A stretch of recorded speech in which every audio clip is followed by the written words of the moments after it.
You are welcome once again to calling Cinema Treasury of Excellent Knowledge. Today being Saturday, 9th of January 2021. Greeting from me from Valencia City, and greeting most especially in the name of Jesus the Christ, the Anointed One, the one anointed, the governor of the universe, God in form of humanity, the owner of all creatures, including human beings that exist, the everlasting richest, Jesus Christ. On his behalf, I greet you once again, and good morning from Valencia City. I think it is still morning.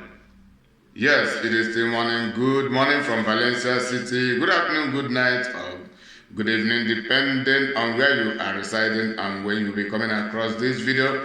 From Valencia City right now, it is 11:19 a.m., 11:19 minutes after 11 in the morning. From Valencia City of Spain, I am your humble servant, Evangelist Collins Inyuma. I want to talk on the part 3 of Christianity versus religions and colonization in Africa. So this is about how African histories, African cultures, African education system were altered from their originality to falsification, and by the colonists, by religious colonists, by political colonists, and educational colonists, the political colonists, and the religious colonists, the military colonists, which were led by the Romans and by other part of Europeans, by the Romans, by the Britain, by the French, then by the Spaniards. This Spain where I live, their ancestors also were part of the colonization from different parts of Europe, invading Africa with their colonial cultural history, with their colonial educations, with their colonial religions, and the colonial religions being led by the Romans and also supported by the Britons and the rest of the colonial European entities in Africa.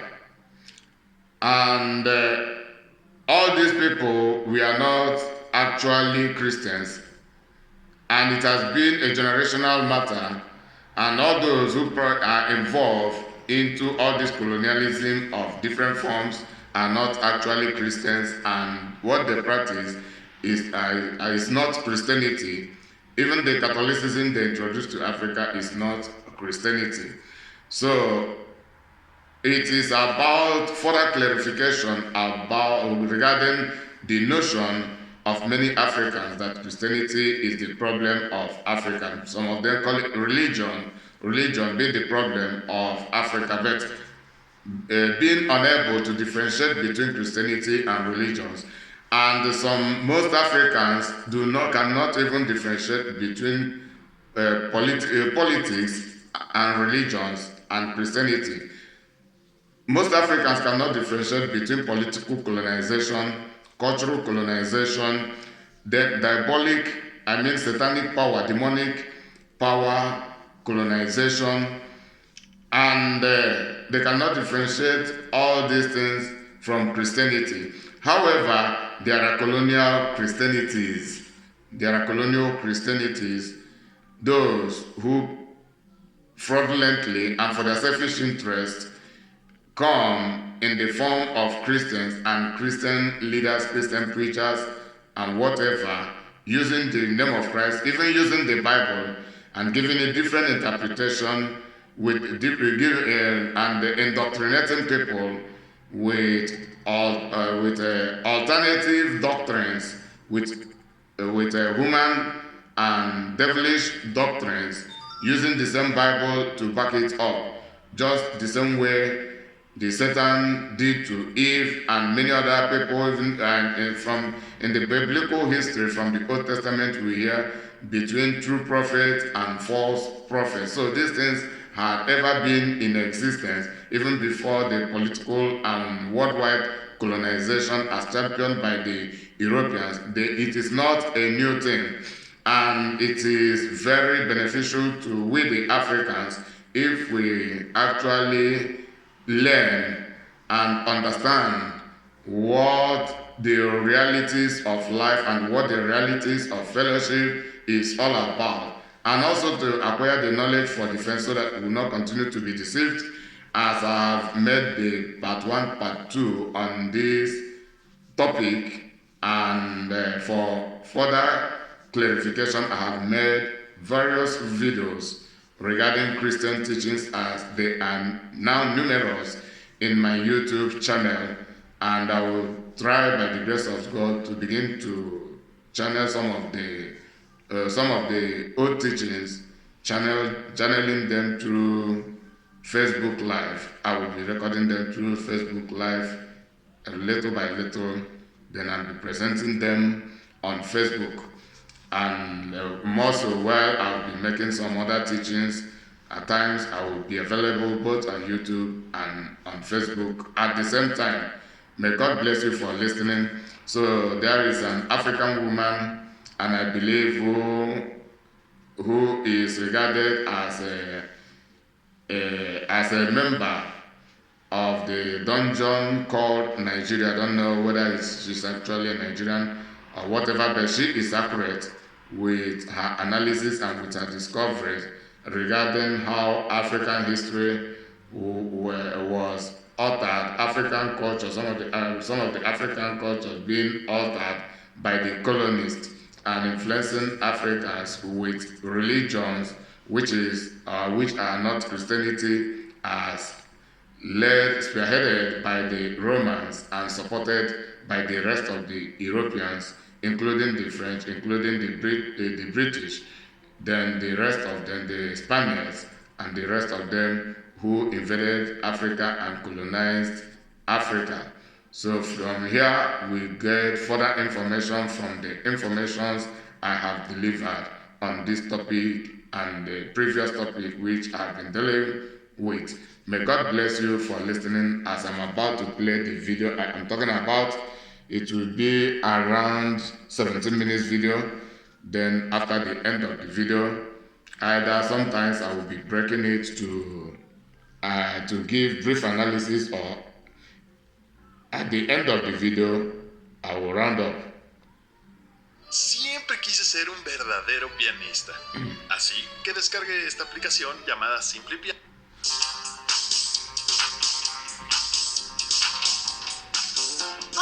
Hi, welcome back to another episode of my Sankofa Pan-African series. Let's take off from the question that I raised in the last episode. Why the grand attempt to manipulate or distort history? Well, the answer to this question, raised by people like John Henry Clark, who I mentioned in the last episode, is not far-fetched.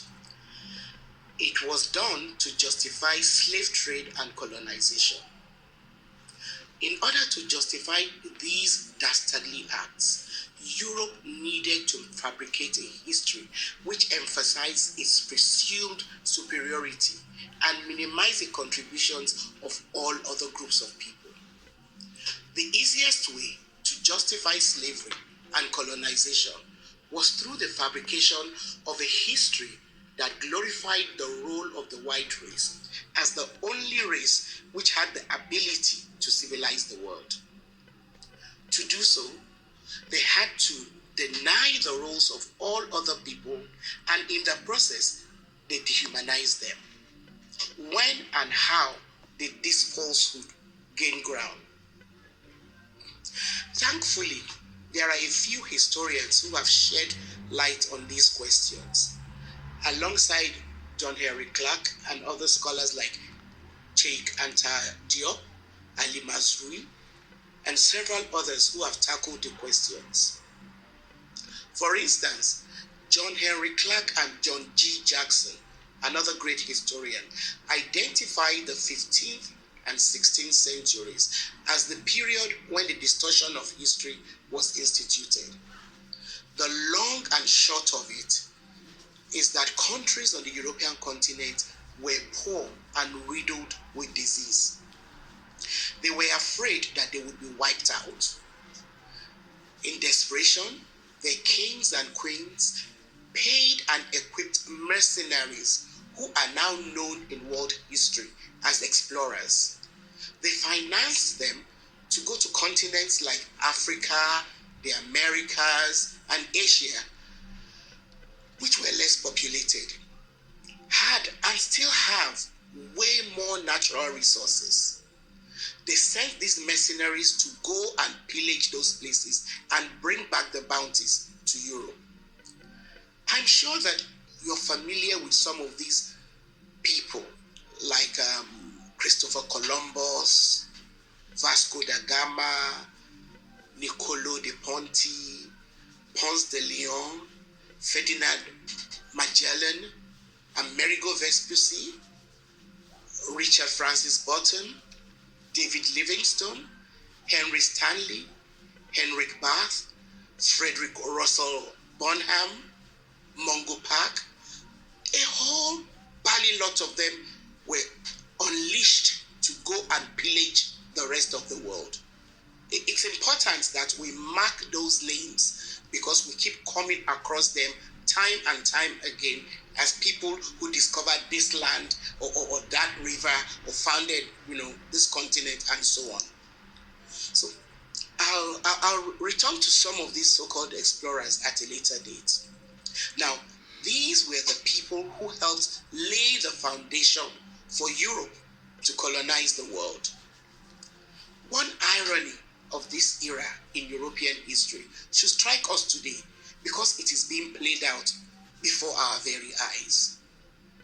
The same European countries that were so broke and were made prosperous mainly because of the proceeds got by colonizing and pillaging other parts of the world are so self-righteous now about keeping people from those same continents out of Europe. Anyway, back to the 15th and 16th century. It was the same period when Europe needed to extend itself to Asia and Africa that the claim about racial supremacy became institutionalized. These views about the superiority of the white race were reinforced by people like George William Frederick Hegel, one of the most celebrated Eurocentric philosophers who described Africans as people who are underdeveloped and devoid of morality, religions, and political constitution. People like Hegel helped to justify Europe's enslavement and colonization of Africa because Europe's territorial ambition needed the deliberate policy to colonize minds by falsifying history. One of the ways that they did this was to put forward the lie that ancient Greece was the cradle of civilization. However, as Professor Ali Mazrui points out, the civilization of ancient Greece would not have been possible without the Egyptian civilization. This is because the Egyptian civilization was earlier than the Greek civilization. Rather, Greece borrowed heavily from the Egyptian civilization. Even within current academic circles, when some Eurocentric scholars are forced to concede that the Greek and Roman civilization, which followed the Greek one, borrowed heavily from Egypt, they very quickly put forward another lie. They claim that ancient Egypt was completely isolated from the rest of the African continent, and so it should not be seen as an African civilization. Some even go so far as to try to claim that Egypt is an extension of the European continent. On the other hand, it is more historically accurate to trace the contributions of Black Africans to ancient Egypt than to link Europe's claim to the Greek or Roman civilizations.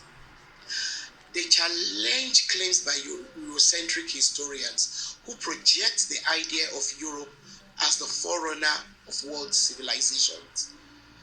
Palmer and Colton prove that even the very word Europe did not exist during the Greek civilization, and it was hardly used by the Romans. As a matter of fact, the Romans considered all other Europeans as barbarians. Now, in addition to twisting history, some Europeans over time have also continued to present their culture as if it is superior to other cultures. It is one of the methods used to dominate, colonize, and dehumanize people. If we look closely at history, There are many examples of how this works. Like I said earlier, the Romans conquered most of their neighbors and used a system of cultural negation to keep them down. The Roman Empire pushed forward the idea that they were superior to pretty much all the nations that we now recognize as part of Europe. It is therefore not surprising that when these other countries that emerged to now form the European continent and were then forced, by the calamities that I mentioned earlier on, to find ways of surviving and enriching themselves because they lacked natural resources and all of that. They also used the system of cultural domination which the Roman Empire had used against them. The British, French, Dutch, Portuguese, Spaniards, all of them used variants of the same system of oppression and domination. It does not matter whether the colonial policy was through direct or indirect rule. The intention was always the same. The aim was to subjugate and dominate through the colonization of the mind. For instance, the French actively did this through a process of assimilation. The French had an underlying policy which allowed them to suffocate the cultures of the people under their rule. They implanted French political, economic, and cultural ideas. Through this process, the colonized people were taught to aspire to become like the French people in order to obtain full French citizenship and therefore full humanity. In other words, they equated French citizenship to humanity. Now, on the other hand, although the British did not call their system assimilation, their approach was not really different from what the French did. I'll give you an example from Nigeria. In Nigeria, Lugard perfected a system which allowed external military and tax control to be operated by the British, while other aspects of rule were supposed to be left to local people and traditional rulers, who were then either coerced or forced into becoming puppets who served the interests of Britain. Another way through which the British colonized the minds of the countries that they ruled was through the imposition of the British educational system and the use of the English language. The British deliberately created a class system which was based on people's ability to ape, to imitate them. In other words, how well a person was able to speak the king or queen's English determined how civilized the person was. Imagine how much time our forefathers spent learning to act and sound British just so that they could be considered enlightened people. Meanwhile, this was done at the expense of their own oral and other cultural forms of education. I hope this proves that as Africans and people of African descent, we owe it to ourselves to actively engage in challenging biased histories about Africa. We must continue to conduct our own research and share them widely in the most accessible formats. So if Africa is to make any significant stride towards any major form of development, our history cannot remain exclusively within academic circles. Our children must be taught people who do not have access to academic publications must know their history.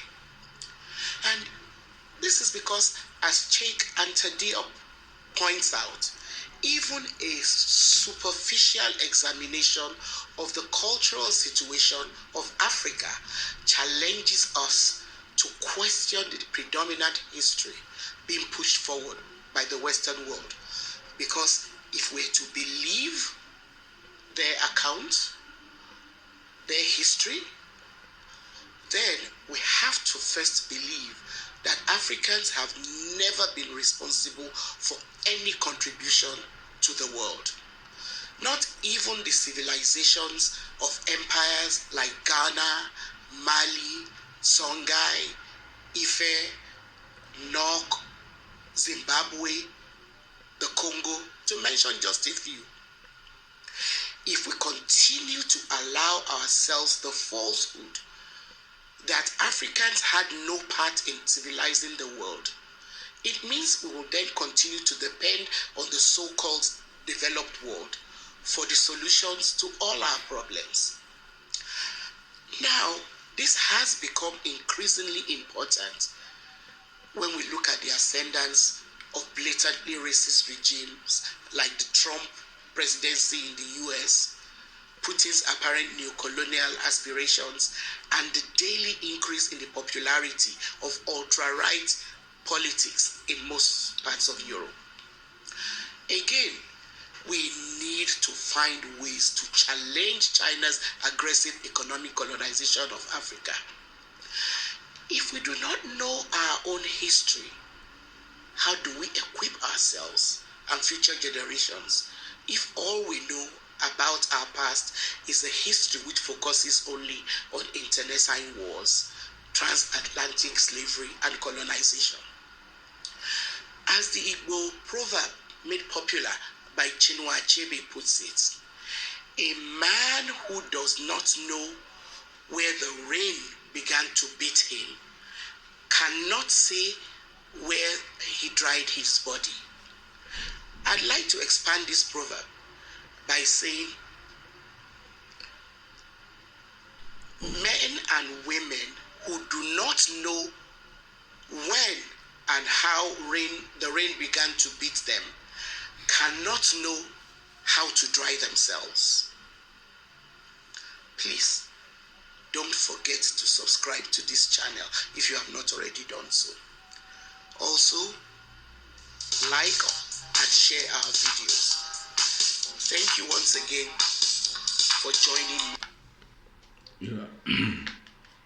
How Europe twisted history to destroy African culture. That is the topic of this video. Then that is hashtag